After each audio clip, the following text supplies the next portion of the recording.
De pronto, la casa se siente diferente. No hay un rastro de desorden en la entrada, ni el ruido de risas o discusiones que rebotaban en las paredes. El silencio es tan denso que puedes sentirlo, un eco gigante de algo que ya no está. Esa es la sensación. Es el momento en que un padre o una madre se encuentran frente al nido vacío, una mezcla extraña de orgullo por sus hijos y una desorientación profunda, como si se hubieran perdido a sí mismos en la función de ser padre. ¿Cómo se recupera la propia identidad cuando tu rol más importante acaba de cambiar para siempre? Sofía, una arquitecta de 55 años, se encontró en este exacto dilema. Sus 2 hijos, su vida entera, acababan de mudarse a la universidad. Al principio fue un shock, luego una nostalgia profunda, y finalmente una sensación de vacío que no la dejaba en paz. Se sentía a la deriva, como un barco sin velas. Una tarde, mientras ordenaba la habitación vacía de su hijo, se detuvo a reflexionar. Había pasado las últimas 2 décadas enfocada en los demás, en sus horarios, en sus necesidades. Ahora, por primera vez, tenía tiempo para sí misma y no sabía qué hacer con él. Recordó las enseñanzas estoicas sobre diferenciar lo que está bajo su control de lo que no. El hecho de que sus hijos se hubieran ido no estaba en su control, pero su reacción, la manera en que manejaría el silencio y el espacio. Eso sí, decidió que, en lugar de vivir en el pasado, se enfocaría en las acciones de su presente. Se propuso una regla simple: cada día, una acción que la hiciera sentir que vivía su propia vida, no la de sus hijos. Reabrió el viejo libro de dibujo que había abandonado y planeó el jardín que siempre había querido tener. Comprendió que su paz no dependía de la presencia de sus hijos, sino de la virtud con la que cultivaba su propia existencia. No son las cosas en sí mismas las que nos perturban, sino nuestra opinión sobre ellas. Resonó en su mente.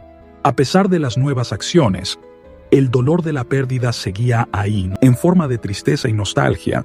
Era un apego profundo a la vida que había sido, a los recuerdos de cumpleaños, partidos de fútbol y conversaciones a altas horas de la noche.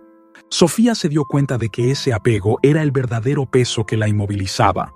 Recordó las enseñanzas budistas sobre el desapego y la impermanencia. La vida es un río en constante movimiento. Los hijos, como el agua, fluyen, se transforman y toman su propio cauce. Intentar detenerlos o aferrarse a la orilla del pasado solo genera sufrimiento. Inspirada por esta idea, se propuso un ejercicio de atención plena. Cada vez que sentía la punzada de la nostalgia, se sentaba y se enfocaba en su respiración.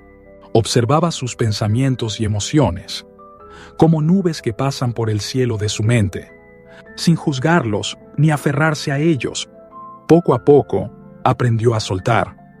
Entendió que el amor por sus hijos no se medía en la cercanía física, sino en la capacidad de permitirles ser libres y al mismo tiempo de liberarse ella misma. La tristeza no desapareció por completo, pero se transformó en una emoción más suave, menos dolorosa. Ahora era un recuerdo, no una carga. Aceptar el cambio y liberar el pasado le dieron a Sofía una claridad inmensa, pero todavía le faltaba un sentido de propósito. Los vikingos lo llamaban dirección del corazón. Ellos creían que el verdadero valor no se medía en la batalla, sino en la constancia para construir una vida con significado. Ella sabía que su batalla era su propia vida y que la única forma de encontrar su camino era navegando hacia un nuevo objetivo.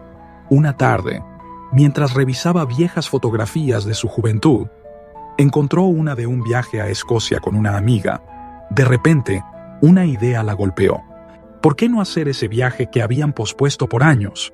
No como una distracción, sino como un acto deliberado de reconstrucción de su propia historia. Llamó a su amiga y en lugar de decir «estoy deprimida», dijo «es hora de crear una nueva aventura». Sofía comenzó a planear. Compró un libro de historia de Escocia, una guía de viajes Las pequeñas acciones de planificación la llenaron de un sentido de propósito renovado. Descubrió que el nido vacío no era un final, sino un nuevo inicio. Se dio cuenta de que había cultivado un jardín hermoso para que sus hijos florecieran, pero que ahora tenía la oportunidad de sembrar sus propias semillas, en un suelo nuevo, en su propia vida. ¿Y tú? ¿Qué viaje has postergado por cuidar el nido? ¿Qué nueva historia te atreves a empezar a escribir ahora? Cuidado, porque a veces, mientras te enfocas en construir un hogar seguro, lo primero que se enfría es la pasión que lo inició todo. Mira este video y sabrás de qué estoy hablando.